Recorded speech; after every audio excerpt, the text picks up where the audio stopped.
Welcome to Journals Roundtable. I'm Phil Beckman. On today's episode, we are joined by Borys Krawczeniuk from WVIA. He's a reporter there. Scott Schaffer, who's a co-anchor of Newswatch 16 at WNEP, and Dave Janowski, managing editor at the Citizens Voice. Now, we're very close to our primary election on April 23rd. Dave, what races are you looking at? Well, in Luzerne County, there's two very interesting primary races for State House in the 120th and the 117th. In the 120th, Aaron Schaffer, who's served 5 terms, has decided not to seek re-election. So there are 3 Republicans up for that nomination and 2 Dems.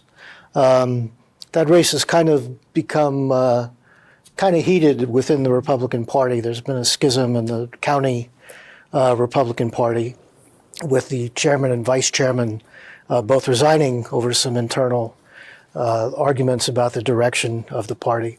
And there's some really kind of heated races for the committees. There's about 370 committee members in the county. Typically, there's only about 20 candidates for those seats, and they're filled in other ways by the committee. This year, there are over 200 people running for those committee chairs. So there's really been an effort to kind of take over the county committee. Seems to be a divide, not necessarily on ideology. I don't think there's a Trump or anti-Trump faction. I think they're all pro-Trump. I think maybe some are more pro-Trump than the others, but it seems to be more about kind of getting control of that committee rather than a specific candidate. Scott, what are you looking at? Well, there's a special election in the Poconos in the 139th. Representative Adams has stepped down already. The seat is open. So there's not only a special election on primary day to fill the remainder of this year's term, it's also the regularly scheduled primary in the 139th. So the special election is Olsemer versus Skibber. Skipper's a Democrat. Olsemer, a very well-known name. Jeffrey Olsemer is a Sterling Township supervisor in Wayne County already. He's related to Keith Olsemer, who is a longtime high school football coach in that region and also previously played tight end for Penn State. So a lot of great name recognition there. It has been a Republican seat. No reason to think it won't continue to be a Republican seat. One interesting sidebar to this, though, is that while Skibber and Olsemer are running against each other in the special election, Olsemer will have a challenge in the primary election, in the regularly scheduled primary, from a Matthew Contreras, another Republican, bit of an upstart. So conceivably, Olsemer could win and lose on the same day. That would seem to be unlikely, but something to keep an eye on, that there's kind of a dual races going on in that same district on primary day. Borys, are there any races that are catching your eye? Well, actually, all those. But the other thing that's interesting is in our coverage area, which is about 17, 18 counties, there's challenges to incumbent Republicans or primary. There's 2 challenges to incumbent Republicans. There's in the 109th in Columbia County, there's a challenge to the first-term Representative Robert Ledbetter, and in the 110th, Tina Pickett's been in office since 2000. She's got a challenger up there as well. And then you have also in Luzerne County, you have a challenge to Mike Cabell, who was a first-term Republican state representative. So that's kind of unusual. There's 3 challengers in challenging incumbent Republicans beyond the other 2 open seats. Now, you mentioned the Cabell race. There was an issue there where his challenger claimed that they were trying to buy him out of the race. What happened? Well, he's claiming that they offered him $10,000 for a future state Senate campaign, and Cabell vehemently denies that. So that became an issue for a brief time. I don't know how much potency it'll have with voters, but this is going to come down to the way Dave was talking, who's more Trump, and whether or not, and who can get out their voters. Cabell's got Cabell and Tina Pickett and Ledbetter will have the established the party structure working for them right now because they're the incumbents. But these primaries have gotten strange, so we'll see. It was interesting with that Cabell story, which I believe Borys broke. The Cabell doesn't deny trying to kind of talk Walsh out of the race and says he only pledged his support, but no no contribution. Right. So, But that's also kind of foreshadowing ahead. Now, I know we're talking about the 2024 primary, but they're basically saying now Senator Baker will not run again. And I can't believe that they're going to coalesce around one Republican candidate. I got to think that's going to be a free-for-all. It'll be a free-for-all. And she hasn't said she's not running either. So I mean, when that seat was open the last time, Right. Charles Lamond, I believe, was the form. When he stepped right. down, that was at least a 5 or 6 way Republican primary. Yeah, and it'll be that. Again, there'll be lots of people So, I mean, seeking just that saying seat. they're going to give $10,000 to Cabell and he's going to immediately be the front runner, I thought was a, Not to Cabell, to pardon me, yes. Jamie Walsh. To Walsh, yes. Cabell was going to give the money to, that automatically makes him the front runner. I didn't see that at all. If it happened, it's a political ploy to get him out of the race. If it didn't, pledging support is nothing. Not a big yeah, deal. exactly. It happens every day. and Baker was while that was a 5-person race, Baker was a long-term aide to Lamond. Right. And Well known. was kind of the anointed successor. Yeah, kind of it were. the non-incumbent incumbent. Tom Right, Ridge is Tom Ridge's chosen candidate. yes. Yeah. So do you get a sense that voters are paying attention to this primary election? Not really. No, there's some money being spent. You see signs in a lot of places. For example, but in places where there are no contests, like Lackawanna County right now, the election, several of the seats are completely uncontested. They only have Democratic candidates. The one where there's a contest, the 118th, which straddles Lackawanna and Luzerne counties, that'll be heated in the fall because they've already been targeting the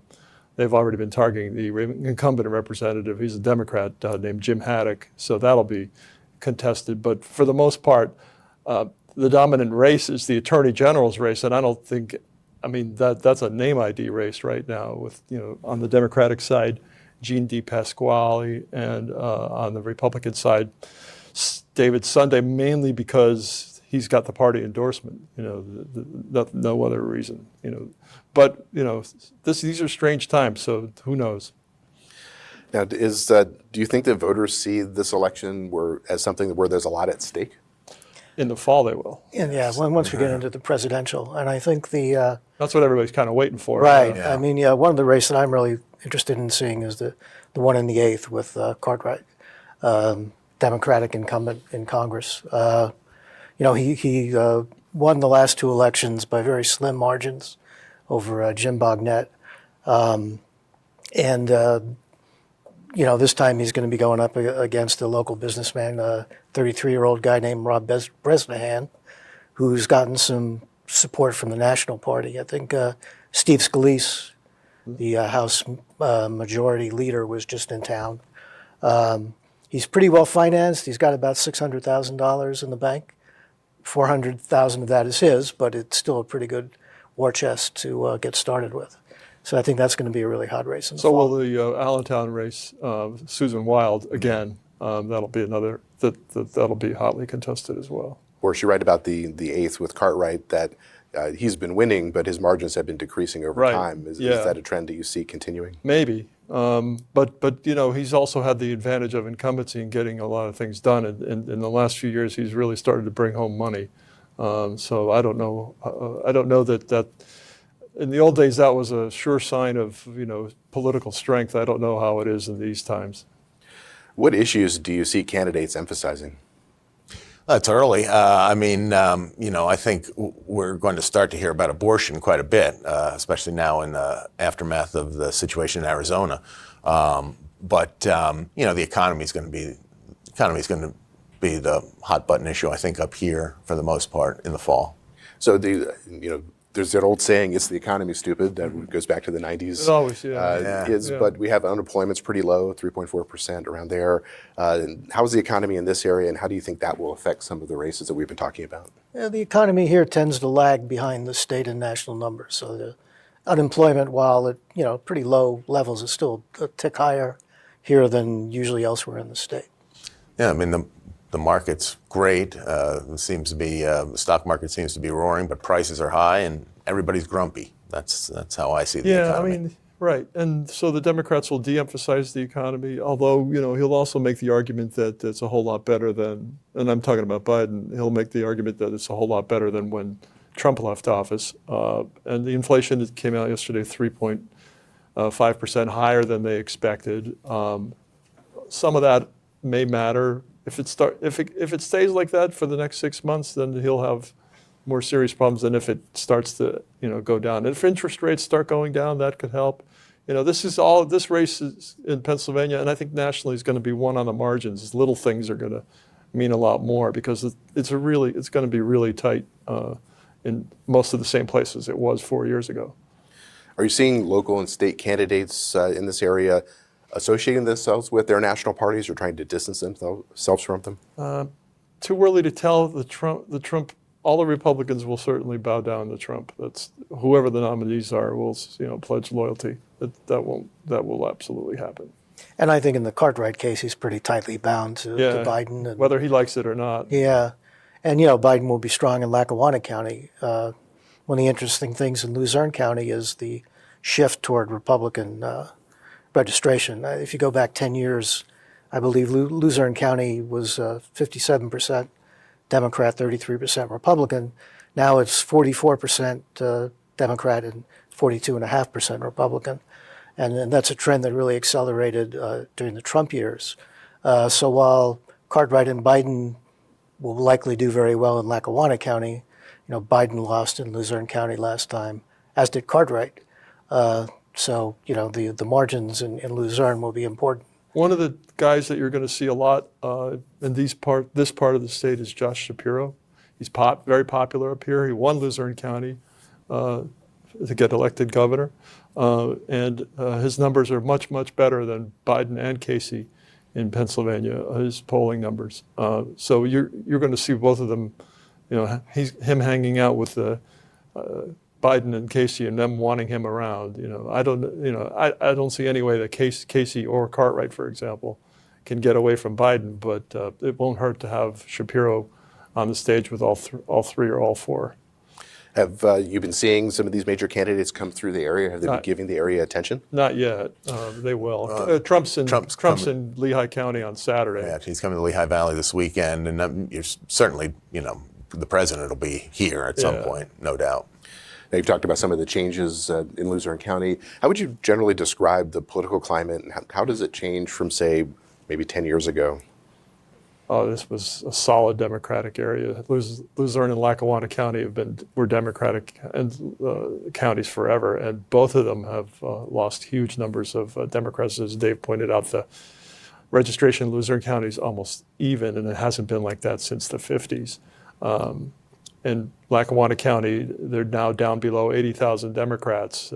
They still have a substantial majority, but they're down below 80,000 Democrats, and that's the lowest it's been in at least 25 years. There's definitely a lot of shifting. Now, these could be people. I mean, Biden won Lackawanna County by 10,000 votes, so it wasn't a large, it wasn't the kind of plurality or majority that Obama had in 2008 and 2012. So there's definitely some more of a Republican lean among a lot of voters. But you're going to see, you'll see this. I think you're going to see the same thing again, but narrower. And maybe in, where Biden didn't lose as badly in Luzerne County as Hillary did in 2020, you're going to see him lose worse than he did in 2020.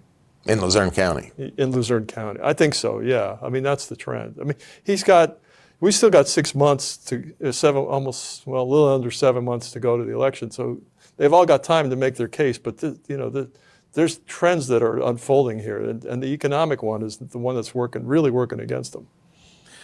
Now, over the years, people often talk about how candidates play to the base during primaries and then shift to the center for general elections. Are you seeing that here during these primaries, or are they definitely focusing on their base? Of the TV commercials that we're seeing up here in the northeastern corner, I take note especially of that of the candidate Solomon for Attorney General, the Democrat.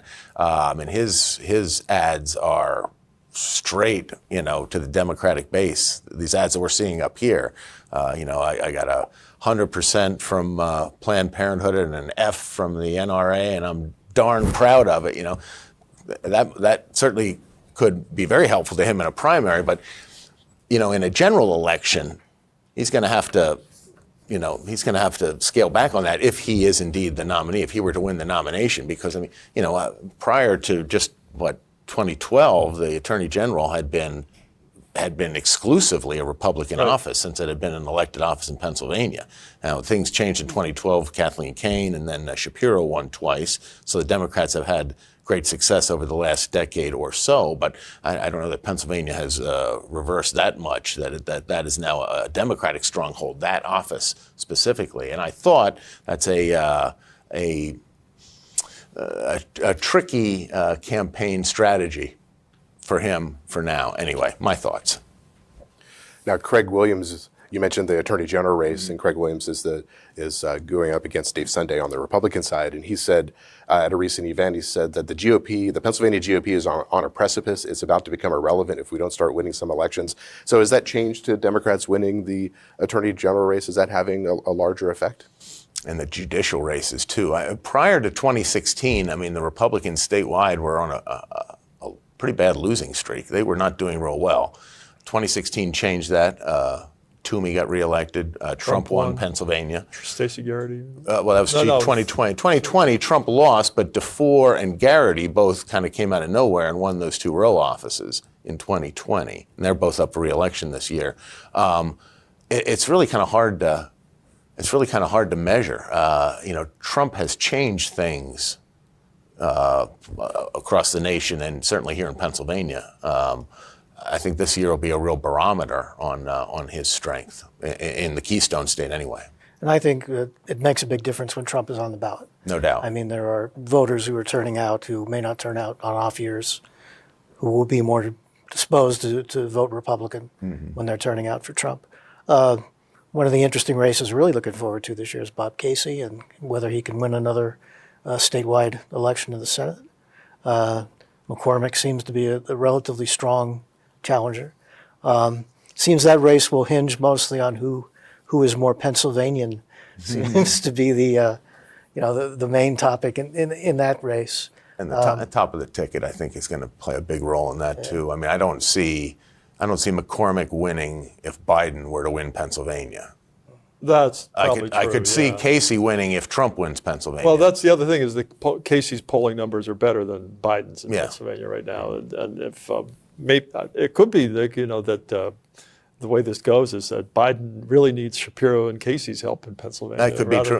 The other way around. No doubt. Normally, it's the top of the ticket that's helping other candidates, like Trump helping. DeFore and Garrity win.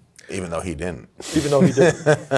Well, you mentioned the recent poll. Franklin and Marshall poll has Senator Casey over McCormick 46-39. Yeah, it's narrower than it was, though.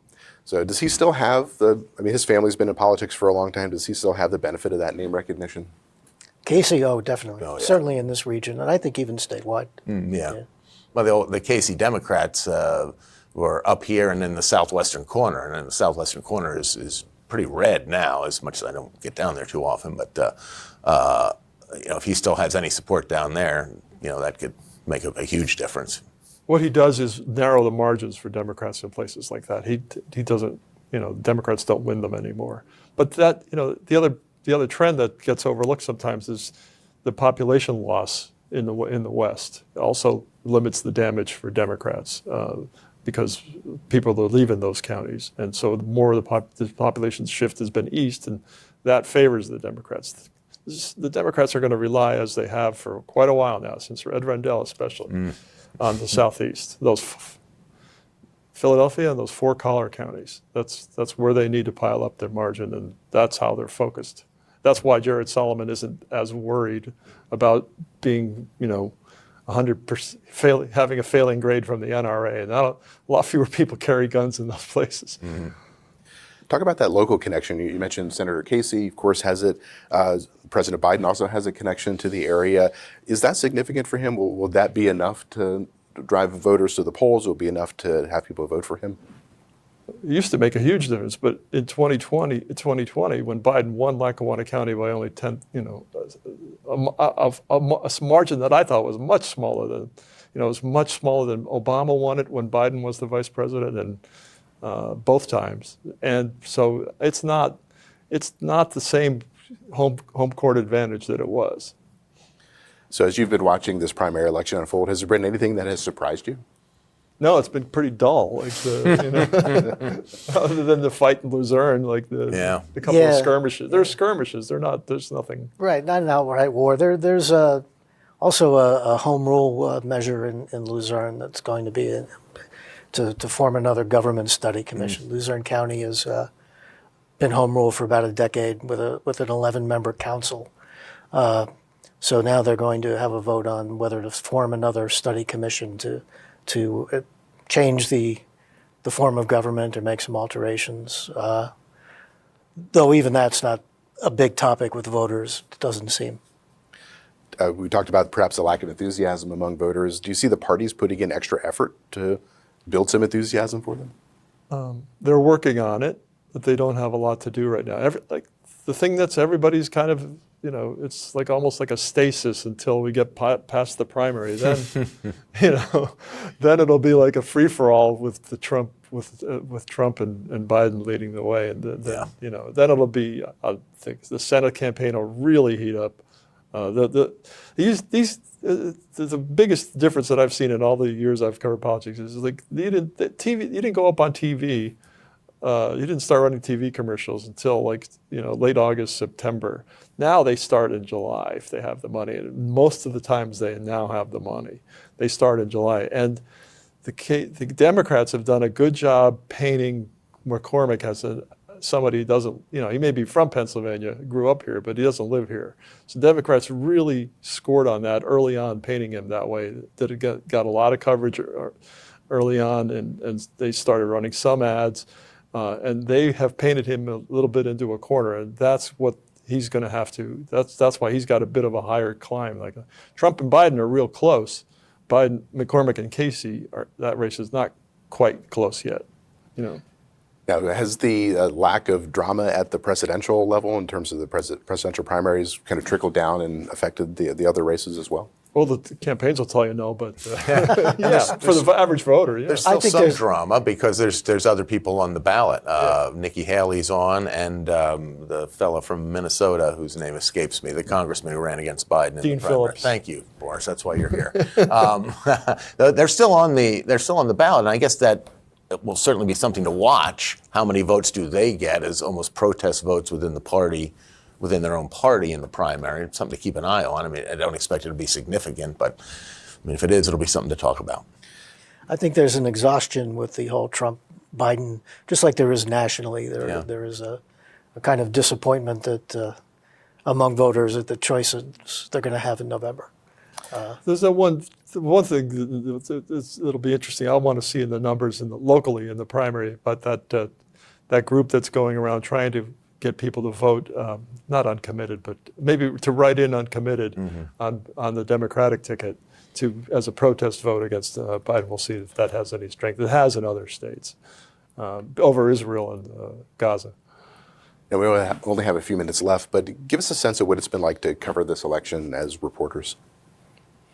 It's about to get a lot more interesting. It hasn't been that interesting yet. We're going to be a very popular place for the presidential candidates. Northeastern Pennsylvania always is. It's a swing region of a swing state. It's very important politically. So we're anticipating being very busy advertising and with campaign visits. We're gearing up. Yeah. Dave, tell us about the Citizens' Voice. Well, the Citizens' Voice is part of a 4-paper chain. The Scranton Times-Tribune, the Wilkes-Barre Citizens' Voice, Hazleton Standard-Speaker, and the Pottsville Republican Herald, which were recently bought by Media News Group, which is part of the second largest newspaper company in the country. So we've been going through some transitions there, but we have 4 newsrooms that have a lot of people who've been covering the region for decades, and we're still doing that and turning out product every day. What will your reporters be covering this week? Well, we're doing some election stuff for the weekend. There's been a lot of coverage. It's just that time of year where every incumbent has some sort of project to come to town and unveil, and a lot of ribbon cuttings and that kind of thing. It's the biggest announcement ever. Yes. Yeah, everyone. And so But there's some hot crime news in both counties right now with some rather grisly homicides that seem to get readers' attention. Scott, tell us about WNEP and what you're going to be looking at over the week. At WNEP, obviously, we're covering the same stories as Citizens' Voices. The crime situation in Scranton and Wilkes-Barre, both having some pretty significant stories going on with that right now. And we're gearing up for the primary. We're going to have our coverage live on the air on primary night on WNEP2. As soon as the polls close, we're on the air. So we're gearing up for that. I'm boning up on my pamphlet here, so I'm ready to go on Tuesday the 23rd. Borys, what are you looking at over the next week and a half until election night? Basically buried in the elections contest that we do have. We're a relatively new organization. We've existed for about 3 years and just added a lot of staff in the last few months. So we're gearing up. There'll be a lot. We're getting ready for the rest of the year, not necessarily for this primary. Well, Borys Krawczeniuk is a reporter with WVIA. Scott Schaffer is co-anchor of Newswatch 16 at WNEP, and Dave Janowski is managing editor at the Citizens' Voice. And I'm Phil Beckman. Thank you for watching.